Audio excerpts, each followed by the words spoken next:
I caught my wife's betrayal before dessert was even served. Her whole family sat inside laughing, wine glasses clinking, and I was in the garage grabbing 2 extra chairs when I heard it. Her sister's voice, sharp as a wrench hitting concrete. She needs to dump that mechanic before she's stuck forever. Then Claire, my wife, answered, calm as ice. Already working on it. My lawyer says we can take half his shop too. In that second, it felt like someone had kicked out the jack under my life. Everything hanging midair, waiting to crash. I walked back in, smiled, poured the wine, pretending nothing broke. 3 days later, I'd get 47 desperate messages begging me to talk. You want to know what a quiet man does when everything he built is about to be stolen? Subscribe and keep listening. This is where it starts.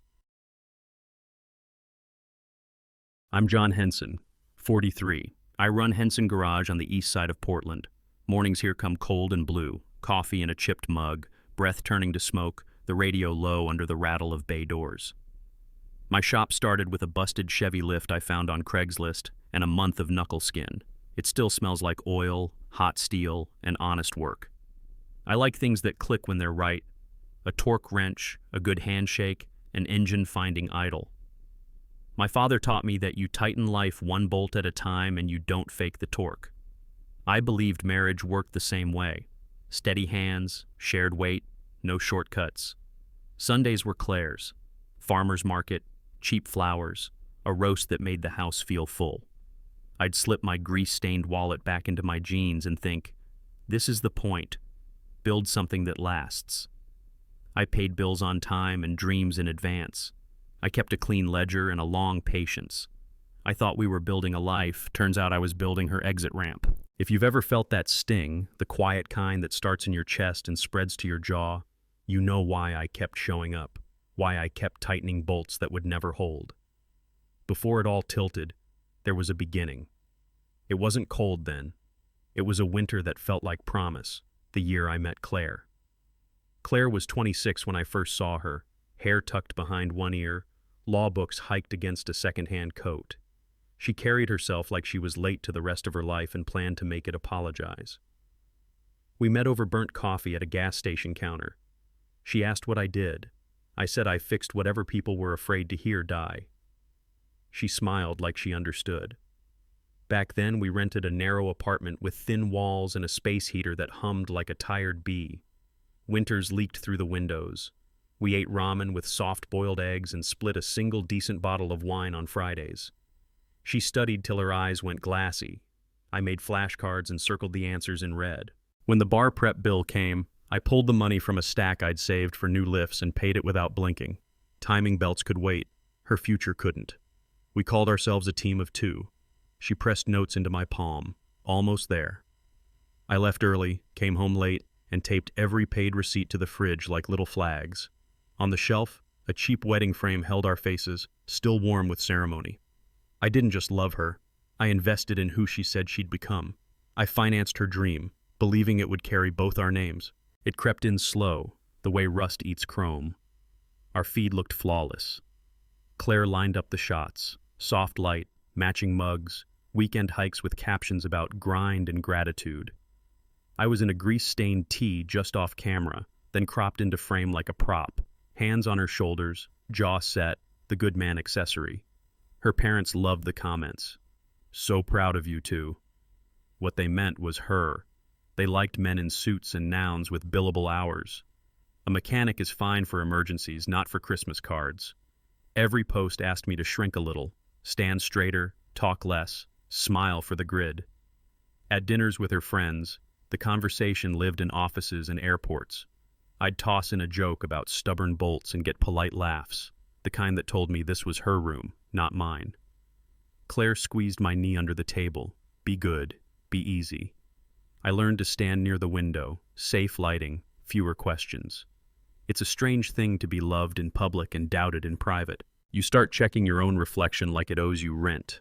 I told myself the performance was part of the plan. Keep the peace, keep the posts pretty, keep the machine running. But the truth was simpler and colder. The pictures were perfect. The life underneath was cracked. They arrived on time like a verdict. Arthur handed me an expensive Bordeaux I couldn't pronounce and called it a treat, which sounded like a test.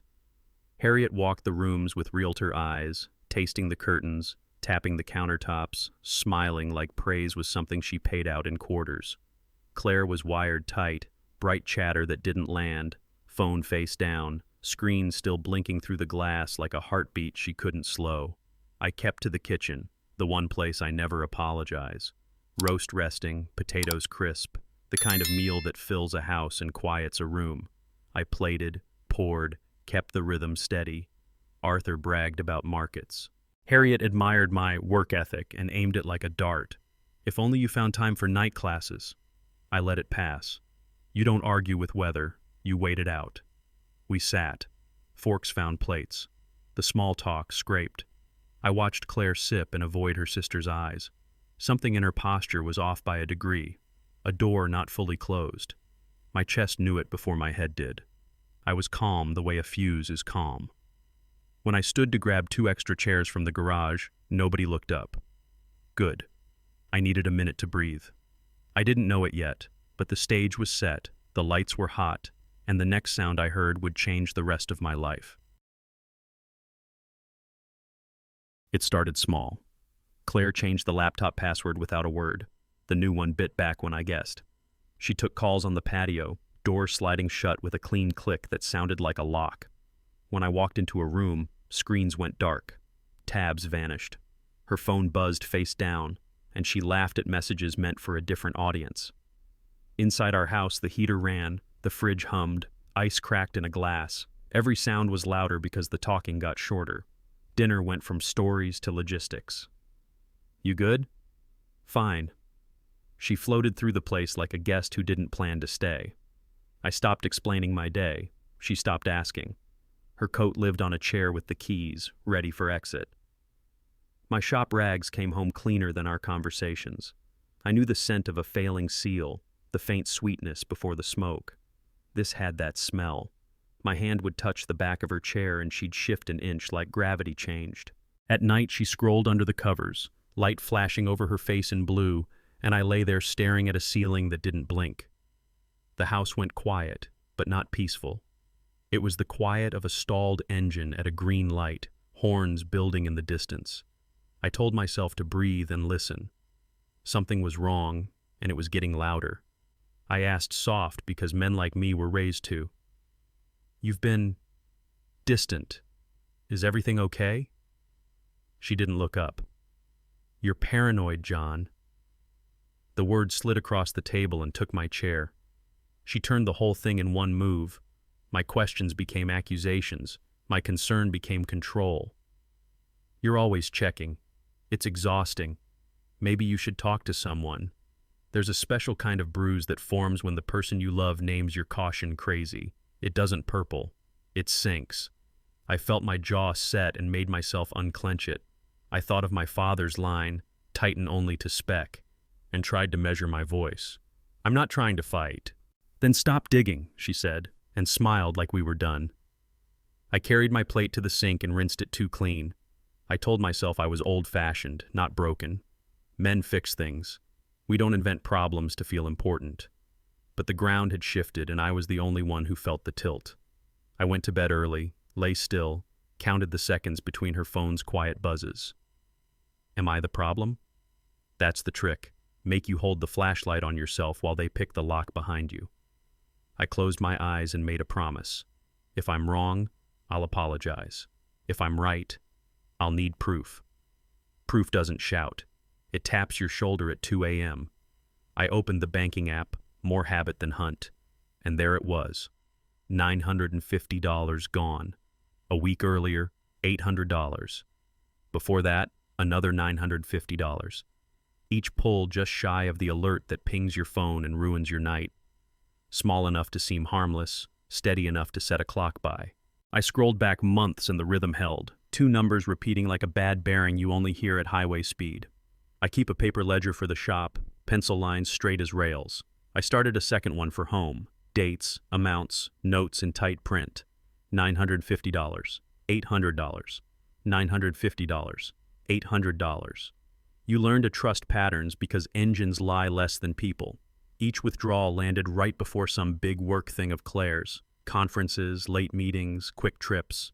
The timing stank. I thought about the time she told me to relax, to stop digging, while someone with my last name scooped from a joint account we built together.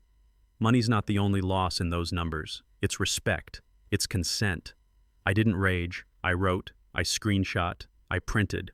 I slid each page into a clear sleeve like pressing leaves for a class I never took. When you hear a leak, you don't panic. You find the source and shut the valve. Something in my life was bleeding, slow and on purpose. I asked Walter to meet where nobody knew us, a quiet cafe that serves coffee like confession. He's been my accountant since the year the shop finally paid me back. He doesn't waste words. He slid his tablet across the table and tapped the screen with 2 fingers. Look. On the display, my books. Clean, boring, mine. But highlighted rows were off by a hair. Dates that should line up with vendor payouts nudged a day early. Invoice numbers skipping like a scratched CD. Transfers between checking and business that made sense in isolation and smelled wrong in sequence. Not theft, Walter said. Mess. The kind that brings in a forensic accountant and muddies who's competent. My teeth found each other. You think this is on purpose? He met my eyes. I think someone benefits if a judge believes your records are sloppy. Sloppy becomes irresponsible. Irresponsible becomes give her control for stability. I've seen it. I thought about the withdrawals, $950, $800, and how they braided into this. Not drains, tripwires. I could hear Claire's voice in my head. You're paranoid. Maybe I was. Paranoid like a man who hears a hiss before the fire. Walter emailed me a packet. Corrections, reconciliations, a checklist to bolt every loose thread. We tighten this now, he said, so it can't be spun later. I nodded once. This wasn't someone skimming the till. This was someone building a case. Walter sent the checklist. I started turning bolts. First thing, I paid off the equipment note early. Wiped the balance clean on the lift I'd wanted for 2 years. Interest stopped. Noise stopped. Then I labeled every transaction like it might end up under a judge's lamp. Vendor, purpose, amount, initials. No more catch-all charges. No more MUSC. I printed bank statements and stapled receipts, fuel, filters, freight, into tidy stacks that smelled like paper and ink instead of doubt. I saved backups in 3 places: hard drive, thumb drive, safety box at the shop. If anyone tugged a thread, it led to facts, not feelings. Next, I locked the procedures. 2 signatures for transfers. Daily reconciles, not monthly. Parts ordered on the shop card only. No joint account, no exceptions. I took Claire's access off the books entirely. Not a fight, not a scene, just a boundary that clicked shut like a well-seated bearing. By evening, the chaos had lines around it. I could breathe without counting. People lie. Ledgers don't if you keep your hands honest. I wasn't hiding. I was building something straight and tall that could take a hit and stay standing. Call it petty, call it paranoid. I call it maintenance. I laid page after page like bricks, mortar set with dates and signatures, and told myself the same sentence until my pulse slowed. I'm building a wall she can't climb. The email landed before dawn, bright and calm like it wasn't a threat. HELOC pending approval. HELOC pending. I clicked. Funds scheduled to release at 9:00 a.m. tomorrow. $200,000 against the house with my name on the deed and my sweat in the walls. My mouth went dry the way it does right before a wrench slips and takes skin. I scrolled the details twice. It was all there. Property info, line amount, staging language in that polite bank tone that says everything without owning anything. It didn't matter that the application needed me to nod. Someone was betting I wouldn't see it until it was too late, or that pressure would make me fold. I sat up in bed and watched the room turn from gray to blue. That number is more than money. It's years. It's weekends. It's the roof over a man who shows up when he says he will. If it clears, I'm chained to her choice long after she's gone. If it doesn't, I still have tonight to make sure nobody mistakes my silence for consent. This isn't panic. This is clarity. You don't outrun a clock. You beat it to the punch. I poured coffee with a hand that didn't shake and made a plan with one rule. By tomorrow morning, This thing dies on the vine. The countdown started. I could hear it tick. The message came just after lunch, a name I didn't expect. Luke, Claire's kid brother. Good heart, soft voice, always the one who asked about the shop because he meant it. "Can we meet?" he wrote. "Today." I said yes and felt the tension settle in my shoulders like a socket finally catching a bolt. He showed up jittery, eyes red at the edges. He didn't order anything. "I can't keep this in," he said, hands trembling around nothing. "Last weekend, the lake house." He swallowed hard. She wasn't alone. He said Nathan's name like it burned. Old history, new sin, family-approved upgrade. He told me about the way they moved around each other, too casual, too rehearsed. He said Arthur acted like he'd seen it coming. Harriet kept busy setting out plates that nobody ate. "I'm sorry," Luke said. "I tried to talk to her. She said it's complicated." He shook his head. "It isn't. It's wrong." Then the line that hit like a clean strike. "I can't stand by. Not to you." I didn't make a scene. I thanked him, steady as I could. You don't punish the first honest voice you hear. He slid his phone across the table. Photos, timestamps, reflections in a window that told the truth the people wouldn't. Proof moves quiet, but it moves. When he left, I had a new weight in my pocket and a new kind of silence in my chest. For the first time in weeks, I wasn't alone in the room. I read the statute twice, lips moving like prayer. One-party consent. In my state, in my home, if I'm there to hear it, I'm there to record it. I didn't want drama. I wanted the kind of truth that doesn't flinch under fluorescent lights. I bought what I needed and kept my hands steady.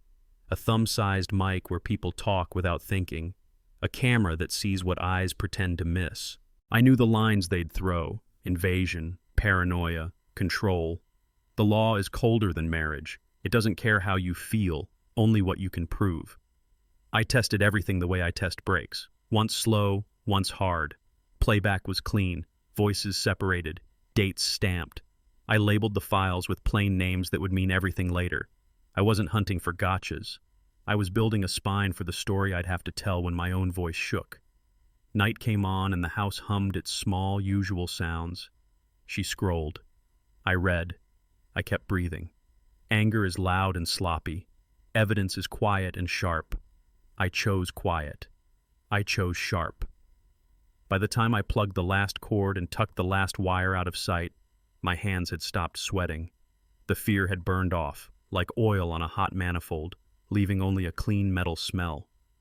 This wasn't revenge. This was alignment, not rage, truth. And the truth was finally ready to speak. Truth was ready to speak, but it needed a room. I told Claire there was a contract issue at the shop. Supplier dispute, big client nervous, cash flow on the line. I kept my voice low and practical, the way men talk when things break. "I could use your family's advice. Tomorrow night." She hesitated like a door on a swollen hinge. "My parents? Sophie?" I nodded, eyes steady. "All of them." She studied me for tells. I gave her none. No heat, no tremor, just a husband asking for help with numbers and damage control. She likes the language of problems she can solve, the theater of competence. I let her stand on that stage. "Okay," she said at last, thin smile, phone already in her hand. "I'll make the calls." I thanked her and meant it, for showing up at least. Inside, the clock I'd heard since dawn kept ticking toward that 9 a.m. release. 200,000 reasons to end the guessing now. I set the table in my head. The right faces in the right chairs, the right words at the right time. Not revenge. Alignment. That night we ate in near silence. She scrolled. I sharpened. When the dishes were done, I told her I was grateful. She kissed my cheek like routine and went to bed. I watched the hallway darken and said it once under my breath, like a torque spec I didn't want to forget. Same table, different play. I laid out the pieces like tools on a clean mat. The TV would mirror from my tablet with one tap. Files labeled plain, dates, amounts, names that mattered. On the coffee table, a folder thick with proof, receipts of love, bar prep, rent when she clerked, heat in a winter that wouldn't quit. Paid, paid, paid. I highlighted the law in yellow so bright it glowed. One-party consent. In my house. My right to keep what I hear. I printed the HELOC timeline, the tidy bank language that tries not to sound like a hand in your pocket, and circled 9:00 a.m. in red. I added the photo Luke had given me. A lakeside window at dusk, glass reflecting what people thought they'd hidden in the dark. Not lurid. Enough. Truth likes clean lines and good light. Every page went into a clear sleeve and snapped into place. Backups on a drive. Backups of the backups. I wasn't going to argue feelings with a family that treats doubt like a hobby. I would present a sequence you could follow with your finger. When I was done, the living room had the neat gravity of a bench, not a brawl. Nobody needed to raise a voice. Evidence speaks at one volume. I ran the checklist once more and felt the calm I get before a hard pull. Bolts loosened, lines marked, frame ready. Arthur and Harriet showed up like a committee, coats immaculate, eyes already measuring the room. Arthur handed off a bottle with a price tag you're supposed to notice. Harriet's smile had edges. Sophie came next, perfume too sweet, glance too sharp, one quick sweep over my boots, a private verdict. Luke trailed behind them, shoulders tight, gaze skittering past mine like a guilty bird. Claire called out from the kitchen, voice brighter than it felt in the air, a little too high, a little too fast, like she'd rehearsed friendliness and forgotten a line. I poured wine, steady hands, no story. Harriet complimented the curtains in a tone that meant the opposite. Arthur asked about the situation at the shop without waiting for the answer. Sophie scrolled, smirked, scrolled. I set glasses, counted chairs, counted breaths. Claire slid her phone onto the table face down. It lit anyway. One name flashed up and vanished. Nathan. A small thing, quick as a spark, enough to light the pile for anyone willing to see the wood. I didn't flinch. I saw it, filed it, let my face do nothing. Luke saw me seeing, then looked away. The house smelled like roast and trouble. The clock in my head kept its beat. I passed the bread, met no one's eyes, and held the line between my teeth and tongue. Not yet. Not one word before the truth walks in on its own feet. I saw the name. I stayed quiet. I poured the Bordeaux into heavy glasses and didn't speak. The room made its own noises, the light clink of utensils, a chair leg skimming wood, the soft cough of someone about to interrupt and thinking better of it. I set the bottle down and took my seat at the end of the table where the angles favor you. Claire's laugh came thin and late. Arthur cleared his throat like a gavel. Harriet adjusted a napkin that didn't need adjusting. I picked up the remote. The playlist humming from the speaker cut off with a click.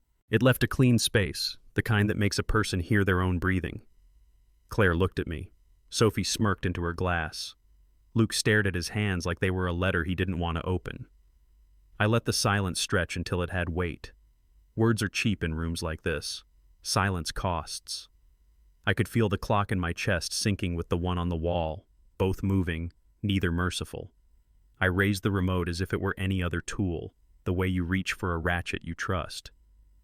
There's a contract issue, I said, voice even. But first, some context. I didn't sell it. I didn't spin it. I pressed the button. The TV woke in a wash of light.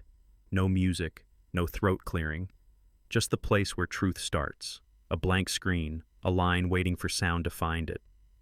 I held the room with the one sentence I'd been saving for the moment everything turns. Press play. The room filled with our own backyard, wind in the hedges, a cigarette drag. Sophie's voice, low and mean. She should leave that mechanic before she's stuck forever. A beat. Then Claire, my wife, steady as a metronome. Already working on it. Another beat, colder. My lawyer says we can take half his shop too. The TV threw up the words as captions. Take half his shop. Black on white like a verdict you could touch.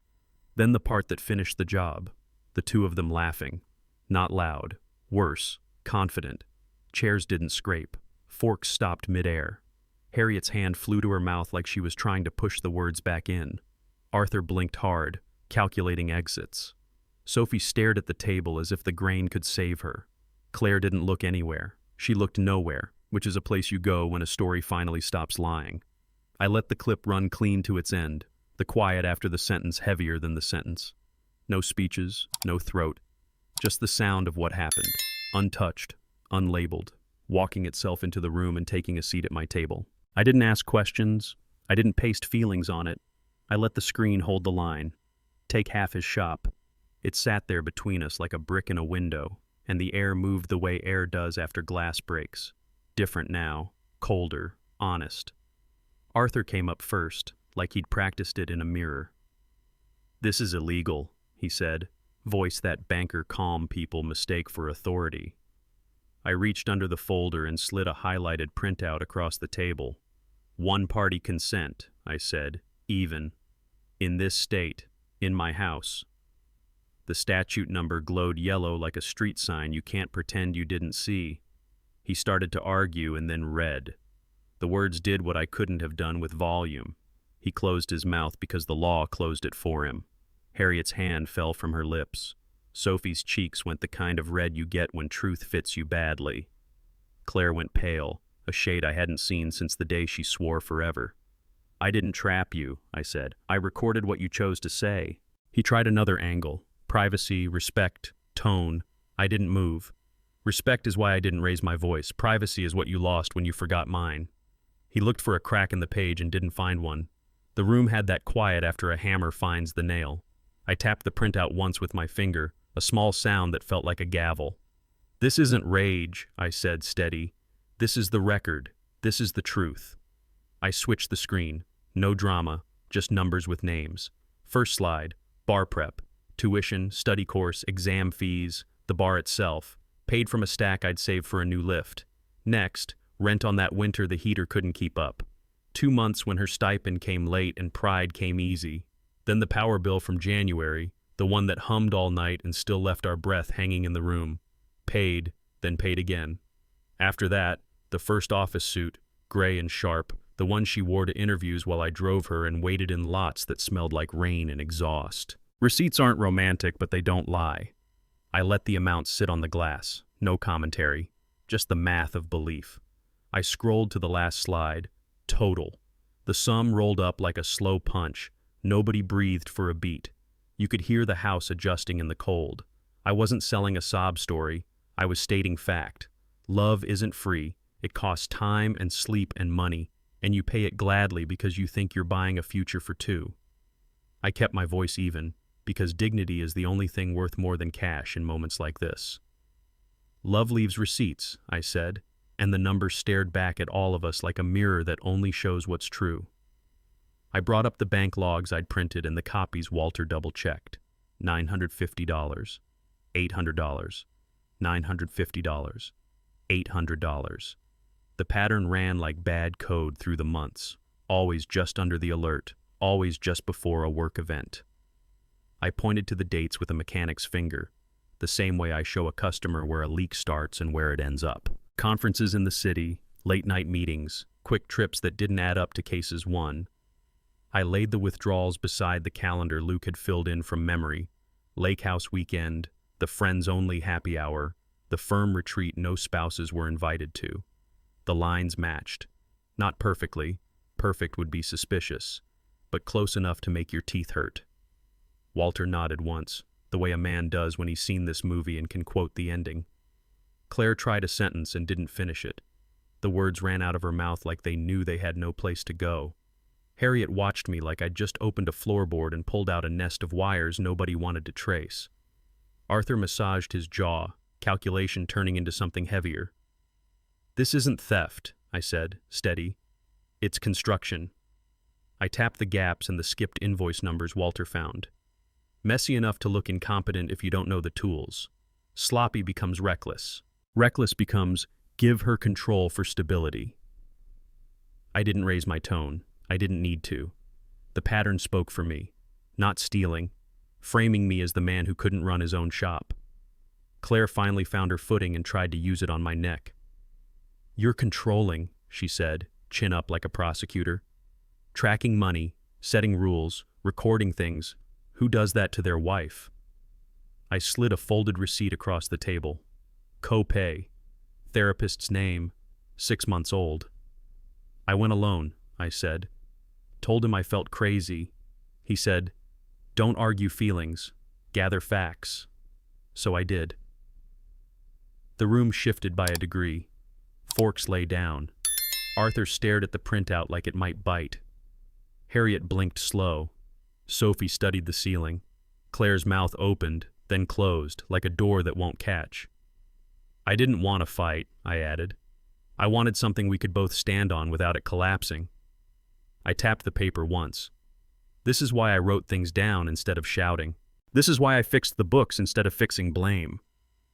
Silence sat with us. Not the polite kind, the honest kind, the one that makes a person hear their own heartbeat. I didn't press. I didn't preen. I let the evidence breathe until it filled the room. You say I'm controlling, I said, steady. I say I'm done being steered by lies. I looked at her, not away. I'm not crazy, I told her, the words clean as steel. I'm clear. Nobody argued. There are moments when a table knows who's telling the truth. This was one of them. Luke cleared his throat like a kid asking to leave class. I need to say something. His voice wobbled, then found the rail. Last weekend. The lake house. He looked at Claire, then at me. You weren't alone. He slid his phone over, screen bright with a photo that wasn't meant to be proof. Dusk on water. A window throwing back the room inside. Two shapes too close for cousins. Her hand on a shoulder that wasn't mine. Nathan's profile caught in the glass, neat as a signature. Timestamps lined up with the withdrawals I'd shown. The same 48 hours Claire said she needed space to think. Arthur shifted in his chair like his back hurt. Harriet folded her napkin until it was the size of a coin. Sophie's lips thinned into nothing. I told her it was wrong, Luke said, shaking his head. She said it's complicated. It isn't. He swallowed. John, I can't pretend I didn't see it. Not to you. No grandstanding. Just a man trying to pay the debt of truth. Claire stared at the table grain like it could offer a different story. Her shoulders dropped. The fight left her posture first, then her eyes. She didn't deny it. She couldn't. I nodded to Luke. No speech, just respect. There's courage in being the first in your own family to name what everyone else steps around. An ally stood up finally and didn't sit back down. I turned a page and didn't raise my voice. Arthur, quick question. Who's the co-signer on the HELOC? His jaw stalled a half second, like a starter grinding on a cold morning. What line of credit? He asked, too smooth. I tapped the printout. The one scheduled to release at 9 a.m. tomorrow. 200 grand against a house I paid into with my hands. The room tilted. Claire stared at the numbers as if they might rearrange. I slid the email forward. Subject line bright as a flare. HELOC pending approval. Without my signature, it's nothing, I said. And my signature isn't coming. I let that sit. Someone was hoping I'd sleep in. Arthur looked for angles and found walls. This is standard, he said. Liquidity. I shook my head. This is leverage. There's a difference. Harriet shifted in her chair. The wood answered with a nervous creak. Luke swallowed, eyes on me like a lifeline. Sophie tried to smirk and couldn't find her mouth. I kept it clean. Here's how this works. Tonight, we end any confusion. Tomorrow at 8, I withdraw consent in writing. At 9, there's nothing to release. No lien, no hook. Arthur's knuckles went white around his glass. The stem pinged the table, once, twice, the sound a bad idea makes right before it takes shape. Pressure is a tool if you know where to set it. I put the force where the frame was weak and gave it one measured pull. You could feel it give. One pull, and the frame popped. He moved before the glass stopped ringing. Arthur's hands hit the edge and the whole dinner came up like a hood.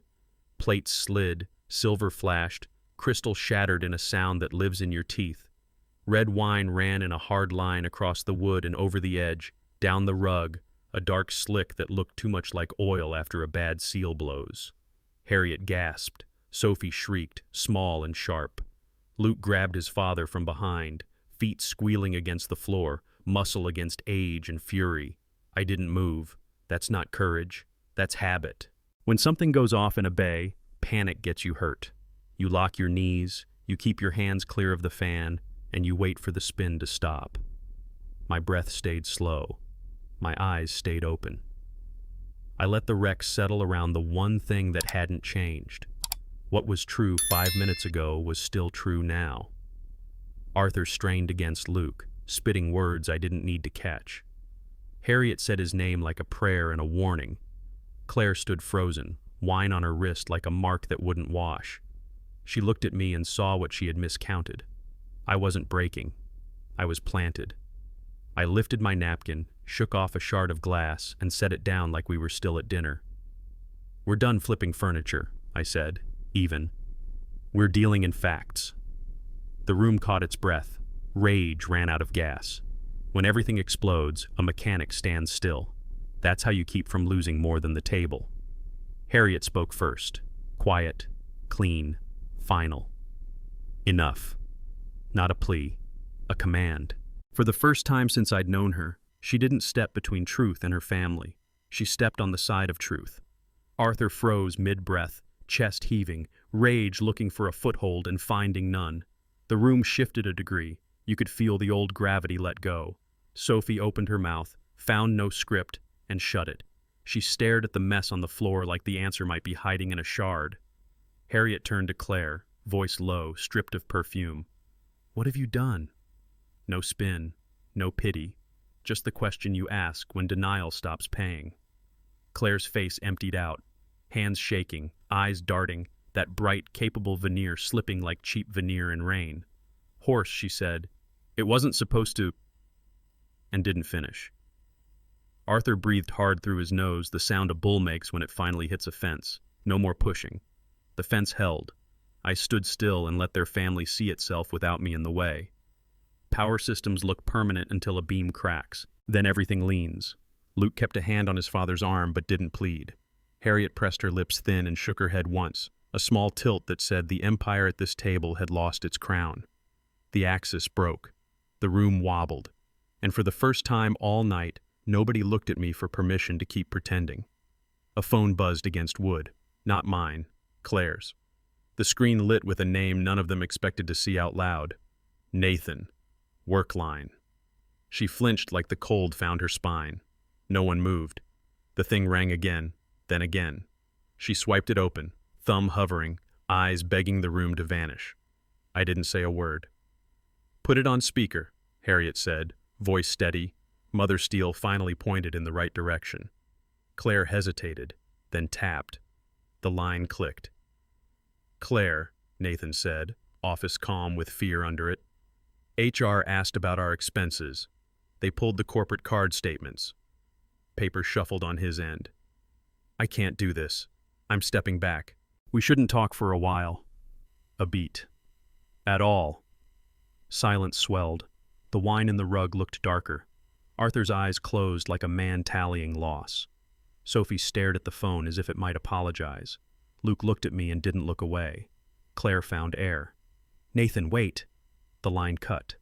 No goodbye, just the flat sound of a career saving itself. Color drained from her face until she matched the wall. Hands, once so sure with presentations and plans, hung useless at her sides. You could hear every small noise in the house, the click of heat, the tick of the vent, because the big noise had walked out. That was the twist nobody could spin. The partner she picked for her next life jumped first. The lifeboat left, and she was still on the deck. I looked at Claire and didn't blink. The room still smelled like wine and heat, but the noise had drained out of it. "You mistook kindness for weakness," I said, level as a level should be. The sentence landed and stayed. She flinched, and the tears came without ceremony. No speech, no spin, just salt on a face that used to meet mine halfway. Arthur set his jaw so hard you could hear the molars think. Harriet kept her hands flat, palms pale against the table's scarred wood. Sophie searched for a word and found none. I didn't fill the space. Men like me are taught to do that, to over-explain, to patch every crack with talk. Not tonight. Respect isn't a volume knob. It's a measurement. You either meet it or you don't. I held her eyes and let the truth stand on its own legs for once. "You called me controlling," I said. I brought proof. I tapped the stack that had already spoken. You called me paranoid. I got help. Then I got facts. My voice stayed low. I don't need to shout. Nobody answered. There are silences that bruise and silences that heal. This one did both. Claire looked down at the rug's dark stain like it was telling her a story she didn't want to hear. Arthur stared at the wall as if it might move. I breathed once, slow, and gave the night its line. I don't yell. I bring evidence. I gathered the papers into a clean stack and made myself simple. Here are the options, I said. We end this with dignity, through attorneys, on paper, no more theater. Or we take it to court and lay out exhibits A through Z. Every message, every transfer, every lie. I didn't threaten. I offered. Choice is a kind of mercy when the facts are this loud. I looked at each of them in turn and let the eye contact do its work. Arthur first, because pride needs to hear itself lose. Then Harriet, because she'd know the cost of dragging this through rooms with better lighting. Sophie, who couldn't meet me for more than a second. Luke, who held steady, not proud, not pleased, just relieved someone had finally turned on the lights. Claire last, always last. She swallowed hard and couldn't find her throat.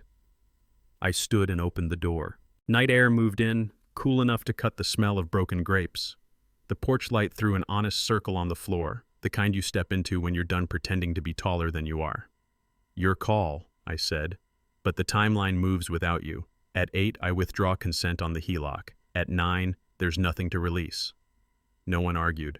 The room had shifted. The center wasn't theirs anymore. It was mine, not gloating, gravity. I didn't raise my hands. I didn't raise my voice. I raised the standard and watched the power come back where it belonged. Chairs shuffled first, the sound of people trying to stand without taking a side. Harriet gathered her coat like a shield. Arthur pushed up slow, muttering into his collar about lawyers and overreaction, words that sound big until they meet a fact. Sophie kept her eyes on the ruined table, on the red shine in the grain, anywhere but me. Luke stepped close, voice low. I'm sorry, he said, not dramatic, just honest. I nodded. That's all a decent man asks for when the truth costs someone else their comfort. Claire made a small sound I hadn't heard since the early years, a trapped hiccup that wanted to be a sob. She wiped it away before it formed, like grief had to ask permission in her parents' house. Nobody reached for her. That's how you know where you stand. I held the door and let the cool night do its work. One by one they crossed the threshold, smaller under the porch light than they'd been at the table. Arthur paused like he might reclaim the room by turning around. He didn't. Harriet's heels clicked a verdict down the walk. Sophie's perfume thinned in the air until it wasn't there. Luke was last, a hand on my shoulder, a promise without words. I closed the door. The latch caught clean, a sound I'll remember longer than any argument. The house steadied around it. The door closed. The frame held. I didn't sleep. I didn't try. I pulled the old carry-on from the closet, the one with a cracked handle and enough miles to tell on me, and laid it open on the bed. 3 shirts that don't fight me, 2 pairs of jeans that do the job, socks that know my boots. A razor, a toothbrush, the watch my father left me. Not much else. When a life flips, you learn what actually belongs to you. I took the wedding photo from the dresser and turned it face down. No speech, no ceremony, just the quiet thud of glass on wood. I slipped my ring into the side pocket and didn't zip it. Some choices don't need to be airtight to be real. Keys went on the kitchen counter. Hers, mine, the spare nobody remembers we hid above the trim. I walked back through the dining room and stepped over the wine trail, a dried river gone dark in the rug. The room looked smaller without the acting. The chairs sat honest, legs splayed, waiting to be righted by somebody else's hands. I opened the front door and let the night meet me. Cold air, clean line. I filled my lungs until the burn softened and the shake left my fingers. The house behind me wasn't home anymore. It was a scene. I wasn't leaving furniture. I was leaving a story that stopped being true. I lifted the bag. One step, then another. Outside, things finally held still. The place was a box with warm light, a mattress on the floor, new sheets still creased from the package. One mug in the cupboard, one spoon, one plate, enough for a man who eats, works, sleeps, repeats. I set the coffee to drip and watched steam rise like breath in winter. Buster stretched out beside the mattress with a dog's simple faith, chin on paws, eyes on the door as if guarding nothing and everything at once. The shop sat a block away, close enough to smell hot metal on windy days. If I cracked the window, I could hear the distant thrum of late traffic and, underneath it, the soft hiss of the baseboard heater cycling on. The radio played low from a secondhand speaker, old rock that never asks you to dance, just rides shotgun and keeps you awake. I let it fill the corners that used to belong to arguments. I didn't feel triumphant. I felt accurate. The room fit me. No performance, no staging. A pair of boots by the door, a jacket on a chair, a calendar with real appointments, oil changes, deliveries, court dates to come. I made coffee and stood barefoot on cold laminate, and the truth sat down beside me like an honest friend. Freedom doesn't roar. It hums, steady, familiar, like an engine idling right. You can lean on it without being burned. It says, "You left and you're still standing." It says, "Go to sleep. You've got work in the morning." When I turned the phone back on, it jittered across the counter like a beetle. The first texts were teeth. All caps, threats spun as warnings, the kind of anger that wants you to apologize for bleeding. Then came the flood, pleading, bargaining, soft promises with hard edges. "We can fix this. I'll cut them off. Don't throw away what we built." After midnight, it shifted again. "I'm sorry. I'm scared. I made a mistake." By 3 a.m., the quiet worst. "I'm lonely." I scrolled without hurry. Rage, begging, deals, regret, loneliness. The 5 stages of a person realizing their leverage was imagined. Every paragraph carried a hook meant to catch the old me, the one who patched tires for free and covered tips when the waiter looked tired. That man was still here. He just learned the difference between help and harm. I didn't type back. I didn't type at all. I let the screen light my hands and didn't feel a thing except a clean, level calm. Buster thumped his tail once and went back to sleep. Outside, a siren faded. The baseboard clicked off. I muted the thread and set the phone face down. There's a numbness that's cowardice and a numbness that's resolve. This was the second kind. I wasn't punishing her. I was protecting the man who has to get up at 6 and unlock a shop. I read the last message, "I'm lonely," and turned out the light. I'd been lonely too. That's why I left. The messages slowed to a drip, then came one that asked for a price tag. "What do you want?" she wrote. "Money? The house?" Like this was a buyout, like respect could be itemized and settled before lunch. I watched the bubble flicker, then vanish. I typed exactly once. "The papers are already at your office." No sermon, no heat, just the line that ends a game. The dots came back, frantic, then stopped. A long square of silence sat where excuses try to grow. I turned the ringer off and let the phone face the ceiling. The quiet didn't feel empty, it felt finished. She tried again, shorter, thinner. "Can we talk?" We had, for years. In kitchens and cars and hallways where truth got walked around like furniture no one wanted to move. I wasn't angry anymore. I was done. There's a difference men learn the hard way. I sent the last message I'll ever send her without a lawyer's letterhead. From now on, counsel only. Then I placed the phone beside my keys and my watch, the 3 things I don't lose, and went to scrub grease from my hands that wasn't there. Outside, the streetlight hummed. Inside, the baseboard heater clicked on and off like a metronome keeping time for a life that still had work to do. The chapter didn't end with a shout. It ended with a signature. The game was over. By the book. Morning brought the sound I trust most, my phone ringing with a name that steadies me, Diane. "You've got a new ally," she said, voice dry and crisp. Mark Cole reached out. I didn't place it at first. Then she filled the gap. Nathan's spouse.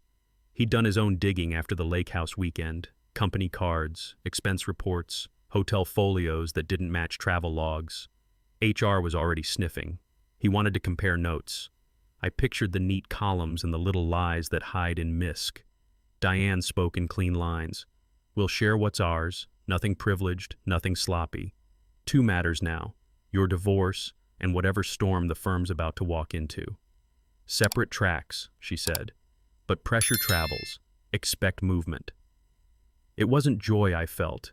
Joy doesn't live here. It was a rightness that clicks into place when a stripped screw finally catches. The story had left our kitchen. It was in emails with subject lines that matter, on desks where denial can't shout down a spreadsheet. Next steps, Diane said, then laid them out. HELOC withdrawal letter sent, preservation notices ready, settlement offer drafted with numbers that remember every receipt I'd shown.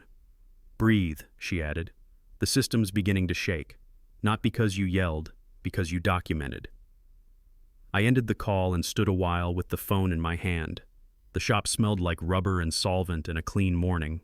Somewhere across town, clouds were stacking over Claire's sky. I didn't wish her harm. I just wanted the weather to match the truth. The email hit mid-morning with that clean corporate subject line that never blinks. Expense audit, preliminary review. I opened it. HR on the thread, the controller.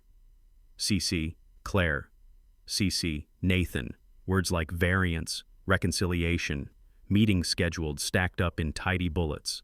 A calendar invite pinned to tomorrow, 10 o'clock a.m., conference room with glass walls that don't forgive. I read it twice and let my breathing match the page, slow in, slow out. There's a quiet satisfaction when a thing you've been saying in a small room shows up in big font policy language. Not vengeance. Alignment. The numbers were finally speaking in their own native tongue. I imagined the shuffle, the firm's polite panic, shoes on tile, the cough someone uses to stall while printing the reports. I pictured Nathan straightening a tie that suddenly itched, Claire choosing a sentence and then choosing none. The chain was pulling tight around the sprocket, not because I yanked it, because it was time. I closed the laptop and set my palm on the scarred workbench until the wood cooled my skin. Engines don't fail alone. A bad bearing cooks a seal. A cooked seal starves a pump. Everything connected takes the hit. That's not a threat. That's a diagram. The shop door cracked on a breeze that smelled like rain. I killed the screen, wiped my hands on a clean rag I didn't need, and turned back to a truck that still needed brakes. The world was finally catching up to the truth. I had work to do. There's a story men like me tell ourselves. Keep your head down. Keep it moving. Keep the heat off the people you love. We don't complain. We patch. We pay. We carry. We drink coffee that tastes like metal and call it breakfast. We bleed in private and call it discipline. It works until it doesn't. Today I'll say it plain. I broke. Not loud, no plates thrown, no doors slammed. I broke like a weld line under stress. A thin, bright crack that travels farther than you think it can. I kept showing up with a wrench for problems that needed a boundary. I kept forgiving bills that weren't mine. I called it love. It wasn't. It was fear of being the kind of man who quits. I'm not on the floor, I'm on the lift. That's the difference. I can see the underside of my life now, the leaks, the rub points, what needs grease and what needs replacing. I steady my own chassis with stands I trust, sleep, work done right, food that isn't an apology, silence that heals instead of hides. I breathe. I torque to spec. I check twice. I don't need an audience for this part. I need honesty. I fold the phone shut on the noise it offers and let the quiet take the room. No one is coming to fix me. That's not sad. That's a relief. Men like me don't whine. Today I'm not whining. I'm rebuilding. I rolled the bay door up and let the day find me. Dust danced in the slant of sun like metal filings in oil, slow and certain. The air had that clean chill before the city wakes. I flipped the switch and the old radio coughed into a classic. Guitar that doesn't ask for much, just keeps you moving. Buster's tail thumped a rhythm on the concrete, glad for nothing more than being here. I turned the key on a customer's V8 and it lit first try, deep, even, the kind of sound that settles a man right behind the ribs. I made a list on a pad that still had last winter's grease in the corners. Brakes on the truck, belt on the Subaru, a call to Diane at lunch, coffee with no apology in it. Small things stacked into a life that holds. I checked tire pressures like they were vows and watched numbers land exactly where they should. I didn't think about the house or the table or the wine in the rug. I thought about torque specs and the certainty of tools. I thought about the way an engine answers when you treat it with respect. I'm not bigger than I was. I'm not smaller either. I'm the size I'm supposed to be. The bay filled with sunlight and the soft stink of hot rubber. The song slid into another I knew by heart. I wiped my hands, looked around the shop that has my name on the door, and said it under my breath. I'm back. Exactly my size. Before noon, a car I didn't recognize eased up to the curb. Clean, quiet, not the kind that usually needs my help. A man stepped out in a jacket with sharp seams and eyes that never quite settled. He didn't introduce himself. He held out a sealed envelope like it was heavier than paper has any right to be. "You should see this," he said. No threat, no warmth, just that. The flap was glued like the sender meant it. My name was printed neat, no return address, the kind of mail that knows where it's going and doesn't care if you open it. Buster drifted over and sat like a witness. The radio softened. Out on the street, a bus sighed and pulled away. I peeled the edge slow and saw the first inch. Letterhead I recognized. Clean serif font. 3 names on top that shouldn't share a page. I stopped there and felt the old quiet come back. Not the nervous kind, the prepared kind.